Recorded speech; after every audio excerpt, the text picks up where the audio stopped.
ನೀವೇನೂ ನಮ್ಮ ಚಾನಲ್ಸ್ಗೆ ಸಬ್ಸ್ಕ್ರೈಬ್ ಆಗಿಲ್ಲ ಅಂದರೆ ಈ ಕೂಡಲೇ ಸಬ್ಸ್ಕ್ರೈಬ್ ಬಟನನ್ನು ಒತ್ತಿ, ಹಾಗೆ ಪಕ್ಕದಲ್ಲಿರುವ ಬೆಲ್ ಐಕಾನ್ನ ಕ್ಲಿಕ್ ಮಾಡಿ. ಇದರಿಂದ ನಮ್ಮ ಹೊಸ ವಿಡಿಯೋ ಅಪ್ಡೇಟ್ಸ್ಗಳು ನಿಮಗೆ ಸಿಗುತ್ತೆ. ಈ ಹೊಸ ವರ್ಷದಲ್ಲಿ ನಿಮ್ಮ ರಾಶಿಯ ಭವಿಷ್ಯ ಹೇಗಿದೆ ಎಂದು ಸಂಕ್ಷಿಪ್ತವಾಗಿ ಹೇಳುವುದಾದರೆ, ಈ ವರ್ಷದಲ್ಲಿ ನಿಮ್ಮ ಪಾಲಿಗೆ ಏಳಿಗೆ ಇರುತ್ತದೆ, ಆದರೆ ಮಂದಗತಿಯಲ್ಲಿರುತ್ತದೆ.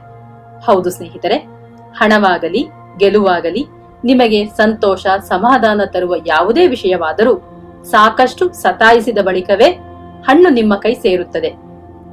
ಈ ವರ್ಷದಲ್ಲಿ ನೀವು ನಿರೀಕ್ಷಿಸಿದ ಕೆಲಸಗಳು ನೀವು ಅಂದುಕೊಂಡದ್ದಕ್ಕಿಂತ ತಡವಾಗಿ ಆಗುತ್ತದೆ. ಆದರೂ ಕೆಲವು ಕೆಲಸಗಳು ಅಂದುಕೊಂಡದಕ್ಕಿಂತಲೂ ವೇಗವಾಗಿ ಮುಗಿಯುತ್ತವೆ. ವರಮಾನಕ್ಕೇನು ಕೊರತೆ ಇರುವುದಿಲ್ಲ. ಮಾತ್ರವಲ್ಲ, ದಿಢೀರ್ ಹಣ ಬರುವ ಯೋಗವೂ ಇದೆ. ಹಳೆಯ ಸಾಲಗಳನ್ನು ತೀರಿಸಿ ಸಾಲಗಾರರ ಕಾಟದಿಂದ ಬಹುತೇಕ ಮುಕ್ತರಾಗುತ್ತೀರಿ.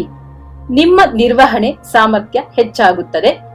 ಆಸ್ತಿಯ ತಕರಾರು ಬಗೆಹರಿಯುತ್ತದೆ. ಪೂರ್ವಿಕರ ಆಸ್ತಿಯಲ್ಲಿನ ನಿಮ್ಮ ಪಾಲು ನಿಮ್ಮ ಕೈ ಸೇರುತ್ತದೆ. ಹೊಸ ಭೂಮಿಯನ್ನು ಖರೀದಿಸುವಿರಿ. ಪ್ರಯತ್ನಿಸಿದವರಿಗೆ ಸರ್ಕಾರದಿಂದ ಅನುಕೂಲಗಳೂ ಸಿಗುತ್ತವೆ. ಬ್ಯಾಂಕ್ ಸಾಲಗಳು ಸಿಗುತ್ತವೆ.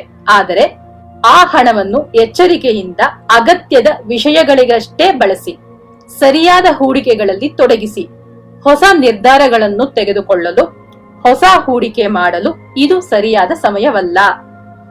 ಗಂಡ ಹೆಂಡತಿಯರ ನಡುವೆ ವಾಗ್ವಾದಗಳಾಗದ ಹಾಗೆ ಎಚ್ಚರಿಕೆ ವಹಿಸಿ. ನಿಮ್ಮ ಖಾಸಗಿ ವಿಷಯದಲ್ಲಿ ಮೂರನೆಯವರು ಮೂಗು ತೂರಿಸದ ಹಾಗೆ ನೋಡಿಕೊಳ್ಳಿ. ಉದ್ಯೋಗದಲ್ಲಿ ದಿನದಿಂದ ದಿನಕ್ಕೆ ಕೆಲಸದ ಭಾರ ಹೆಚ್ಚಾಗುತ್ತಾ ಹೋಗುತ್ತಲೇ ಇರುತ್ತದೆ. ನ್ಯಾಯವಾಗಿ ನಿಮಗೆ ಬರಬೇಕಾದ ಬಡ್ತಿ, ಸಂಬಳ ಹೆಚ್ಚಾಗುವುದು ತಡವಾಗುತ್ತದೆ. ಈ ದಿನಗಳಲ್ಲಿ ನಿಮ್ಮ ಕೋಪ ಹೆಚ್ಚಾಗಲಿದೆ. ನಿಮ್ಮ ಕೋಪವನ್ನು ನಿಯಂತ್ರಣದಲ್ಲಿಟ್ಟುಕೊಳ್ಳಿ. ಆಡುವ ಮಾತುಗಳಲ್ಲಿ ನಿಗಾ ಇರಲಿ. ಕೋಪದಿಂದ ಆಡುವ ಮಾತುಗಳೇ ನಿಮ್ಮ ಜೀವನಕ್ಕೆ ಕೊಳ್ಳಿಯಾಗಬಹುದು. ನಿಮ್ಮ ಗುಣ ಸ್ವಭಾವಕ್ಕೆ ಹೊರತಾದ ಯಾವುದೇ ವ್ಯವಹಾರದಲ್ಲಿ ತೊಡಗಬೇಡಿ. ಹಣ ದ್ವಿಗುಣ ಮಾಡಿಕೊಡುತ್ತೇನೆ, ಸುಲಭವಾಗಿ ಹಣ ಮಾಡುವ ಮಾರ್ಗ ತೋರಿಸುತ್ತೇನೆ ಎಂದವರ ಹಿಂದೆ ಹೋದರೆ ಖಂಡಿತ ಮೋಸ ಹೋಗುತ್ತೀರಿ. ಮುಂದೂಡಲ್ಪಟ್ಟ ಮದುವೆ ಕೈಗೂಡುತ್ತದೆ.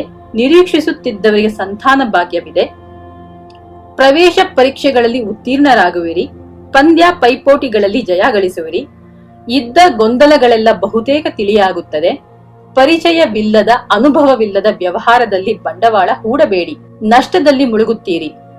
ಆತುರಕ್ಕೆ ಬಿದ್ದು ಇದ್ದ ಸ್ಥಳದಿಂದ ಹೊಸ ಸ್ಥಳಕ್ಕೆ ಅಂಗಡಿಯನ್ನು ಬದಲಾಯಿಸಬೇಡಿ. ಪಾರ್ಟ್ನರ್ಶಿಪ್ ವ್ಯವಹಾರ ಬೇಡವೇ ಬೇಡ. ಮಾಮೂಲಿಯಾಗಿ ಆಡುವ ಮಾತುಗಳೇ ವಿಪರೀತಕ್ಕೆ ಹೋಗುವ ಅಪಾಯವಿದೆ. ವಿದ್ಯಾರ್ಥಿಗಳು ಟಿವಿ, ಮೊಬೈಲ್, ಸಿನಿಮಾ, ಕ್ರಿಕೆಟ್ ಇತ್ಯಾದಿ ಮನೋರಂಜನೆಗಳನ್ನು ಪಕ್ಕಕ್ಕಿಟ್ಟು ಓದಿನಲ್ಲಷ್ಟೇ ಗಮನ ಹರಿಸಿದಾಗ ಮಾತ್ರ ವಿದ್ಯೆಯಲ್ಲಿ ಯಶಸ್ಸು ಸಾಧ್ಯ. ಗುರು ಕ್ಷೇತ್ರಗಳಾದ ಮಂತ್ರಾಲಯದ ರಾಘವೇಂದ್ರ ಸ್ವಾಮಿಗಳನ್ನಾಗಲಿ, ಶಿರಡಿಯ ಸಾಯಿಬಾಬರನ್ನಾಗಲಿ, ವರದಪುರ ಶ್ರೀ ಕ್ಷೇತ್ರದ ಶ್ರೀಧರ ಸ್ವಾಮಿಗಳನ್ನಾಗಲಿ, ಶ್ರೀ ಕ್ಷೇತ್ರ ಗಾಣಗಾಪುರ ದತ್ತಾತ್ರೇಯ ಸ್ವಾಮಿಗಳ ದರ್ಶನವನ್ನಾಗಲಿ ಮಾಡಿ ಬರುವುದರಿಂದ ಶುಭವಾಗುತ್ತದೆ. ಶುಭವಾಗಲಿ.